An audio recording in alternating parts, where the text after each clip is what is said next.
Kindergarten practice charts are a little bit simpler this week, and we're only looking for 4 check marks since we're going to bring these practice charts back next Tuesday, the last day of school before break.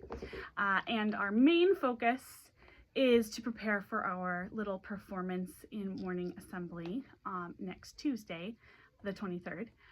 And additionally, we have another new exciting thing to practice, which is putting the bow on the string. So we're going to go ahead and start.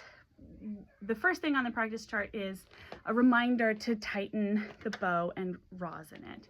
So when they take their bow out of the case, it should be loose with the hair close to the stick. So to tighten it, it's just righty-tighty. And we're looking for the hair to get farther away from the stick. Then to rosin, we're going to start, the rosin is in the little pocket that's inside the violin case by the scroll. So my rosin is circular. I think your students is a rectangle.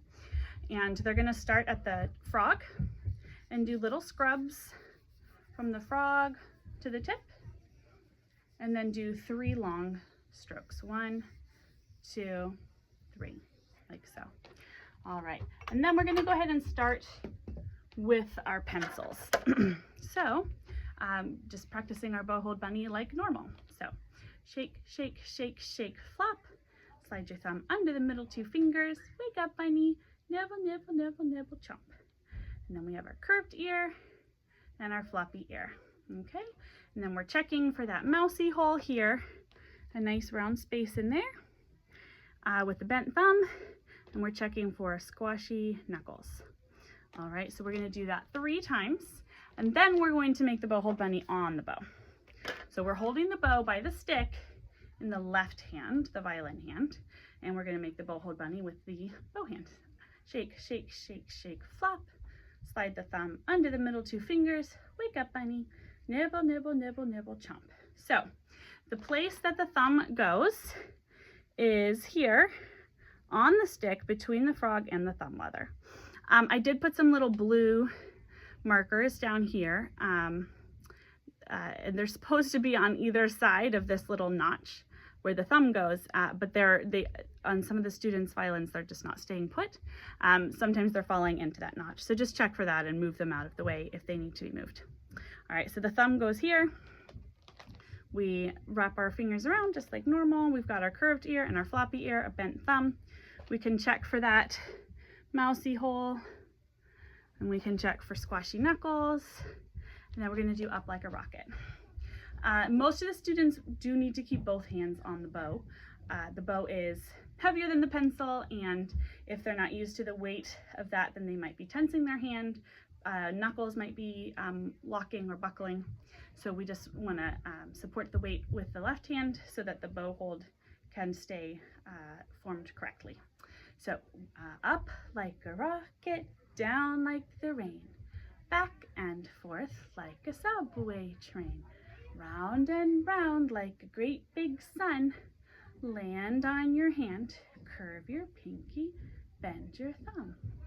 All right, now once that is just right, have them keep their bow hold, and you, the parent, will place the violin in playing position for them.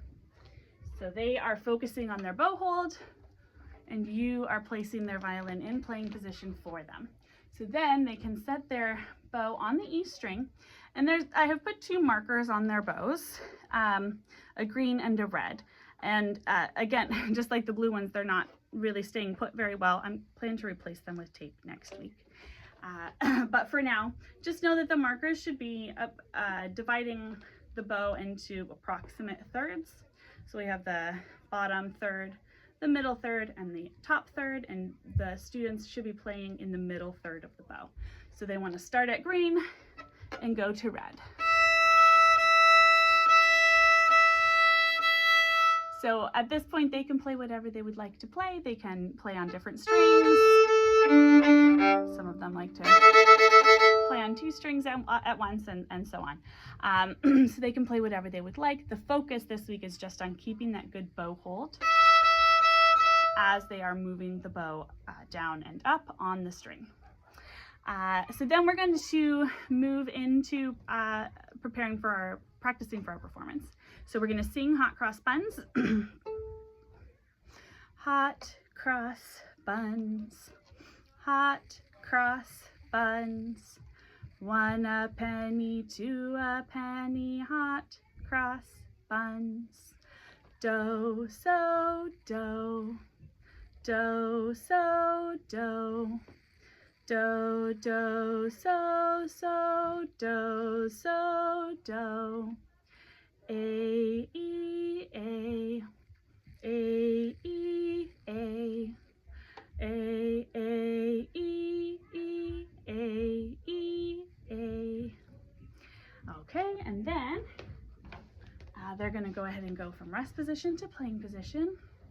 So zip, step, sway, Mr. Snappy, stop the traffic, button to the sky, make a silly hat, hello ear, snuggle into the shoulder, thumb down on the side of the fingerboard, pizzicato finger on the A string. So that's important, making sure that we prepare to play by putting the pizzicato finger on the A string. Okay, and then we can play.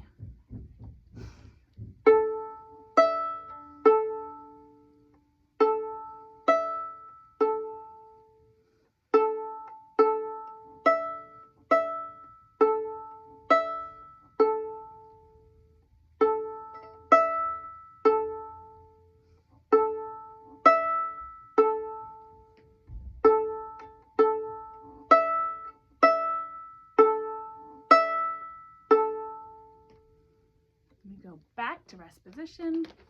We smile at the clapping audience and bow.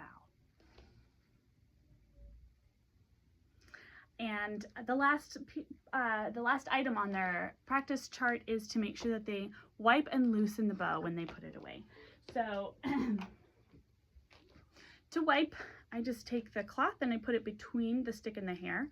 And we are not wiping the hair, we're wiping the stick, like so. All right, and this, of course, is going to move those markers, and then you can just put them back in place. And loosening, we're going counterclockwise. And we want the hair to be close to the stick when they put it away. That's very important to make sure that they loosen the bow before they pack it up. And that's it. So let me know if you have any questions, and happy practicing.